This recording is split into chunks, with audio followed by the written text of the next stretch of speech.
Hello साथीहरु, के तपाईहरुले स्वर्ग देख्नु भएको छ? अवश्य पनि देख्नु भएको छैन होला। यदि स्वर्ग देख्न चाहनुहुन्छ भने ल आउनुस्।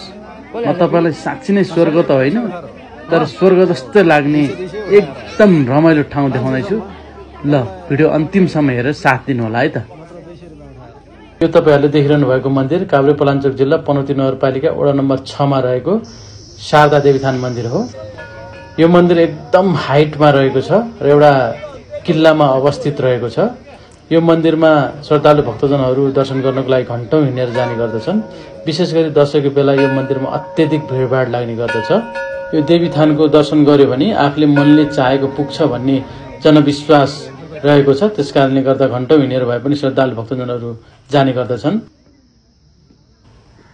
यो मन्दिरबाट चारैतिर देख्ने दृश्यले साँच्चै नै मन लोभ्याउने छ। यहाँ आन्तरिक तथा बाह्य पर्यटकहरू एकदमै जाने गर्दछन्। के तपाई पनि यो ठाउँ घुम्न जान चाहनुहुन्छ? यदि घुम्न जान चाहनुहुन्छ भने तपाईले एक दिन समय दिनुपर्ने हुनेछ। तपाईले एक दिनमा सबै घुमेर घरमै फर्कन सक्नुहुन्छ। यदि तपाईले शहर नजिकै कतै एक दिन घुम्नको लागि आफ्नो ठाउँ खोजिरहनु भएको छ भने तपाईको लागि यो एकदम सही गन्तव्य हुन सक्छ र यति मनोरम, यति रमाइलो ठाउँ छ कि तपाई गएपछि पक्कै पनि यो ठाउँ फेरि पनि जान चाहनुहुन्छ। त्यति आनन्दमय ठाउँ छ। यो ठाउँ जानको लागि काठमाडौँबाट पनौती 1.5 घण्टा र पनौतीबाट नौबिसे फाँट हुँदै तपाई मास्तिर उकालो उक्लिन सक्नुहुन्छ र नौबिसे फाँटको यो मनोरम दृश्य हेर्दा तपाईलाई एकदमै आनन्द हुनेछ। जब तपाई यहाँ नौबिसे फाँटबाट माथि उकालो उक्लिनुहुन्छ, जंगलमा यति रमाइलो दृश्यहरू देखिन्छन्। बाटैभरि फुलेका जंगली च्याउहरूसँग तपाई मजा लिँदै जान सक्नुहुन्छ।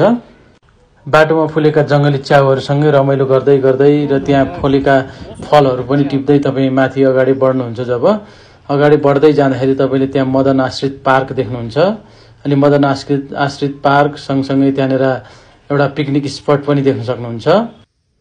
तपाईहरु साथीभाइ तथा परिवारसँग पनि यो ठाउँमा पिकनिक आउन सक्नुहुन्छ। यो ठाउँबाट अलिकति माथि गएपछि पाथिभरा देवीको मन्दिर रहेको छ।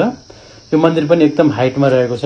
यो मन्दिर चाहिँ ताप्लेजुङमा रहेको पाथिभरा देवीको प्रतिमा हो भनेर भन्दछन् यहाँका स्थानीय बासिन्दाहरू। पाथिभरा देवीको दर्शन गरेर तपाई मास्तिर उक्लिनुहुन्छ। मास्तिर उक्लिसकेपछि त्यहाँबाट देखिने एकदम रमाइलो दृश्यले तपाईलाई अझ पनि मन लोभ्याउनेछ। यहाँ पाइने जंगली फलहरू, ऐसेलु, चुत्रो, काफल लगायतका फलहरू, सिजनल फलहरू यहाँ पाउने गर्दछन्। झन् माथि गए झन् रमाइलो दृश्यहरूले तपाईलाई एकदमै आकर्षित गर्नेछ। यति रमाइलो महसुस गर्नुहुन्छ, तपाई स्वर्गमै आएको महसुस हुनेछ तपाईलाई। अब पनि के सोचिरहनु भएको छ? म त धेरै पटक आइसकेँ। ल आउनुस्, तपाई पनि आउनुस्। यहाँको प्राकृतिक